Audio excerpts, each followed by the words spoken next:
行业的风气有点不对，所以呢，我希望就是说是，告诉大家我的想法，不一定我的也是对的哈，也许别人在看视频的时候也在吐槽我说这家伙说的都是错的，但是呢，至少我表达了我的观点。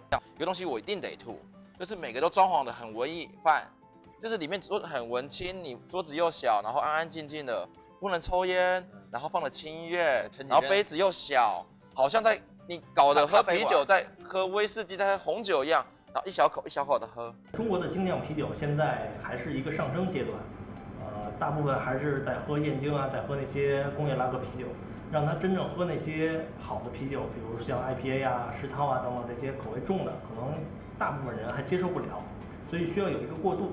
应该是赌上全副身家，一点都没有夸张，然后就想做个好一点的品牌，做一个好一点的啤酒。应该是我们眼里是看着那个跑了10000米的那个人。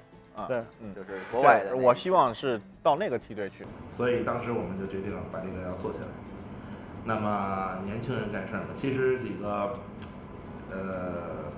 不是喜欢你，没有同性恋的，就是几个觉得互相有磁场相近的人，然后一起做一个大家都觉得这个事儿喜欢的事儿，就足够。他对啤酒是有了解的，不是说我单从这个给你端到这儿，端到桌子上，这事儿我的工作就算完了，没完，你得告诉消费者。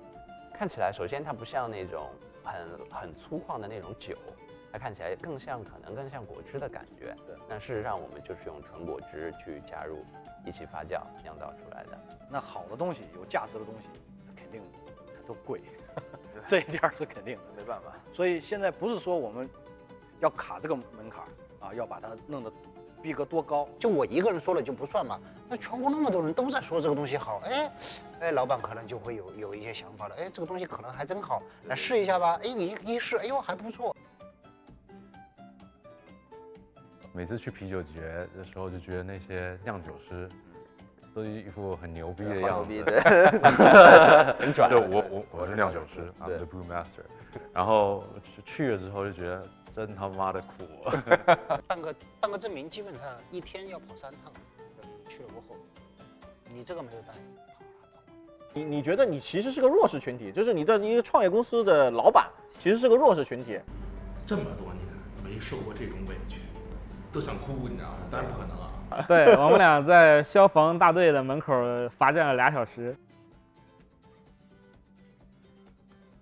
不卑不亢，我产品好，我还真诚，这事儿肯定会做起。1个星期我就把各个品种的往那儿一放，然后呢把名片一放我就走。就是你这样的客户，我见的太多了。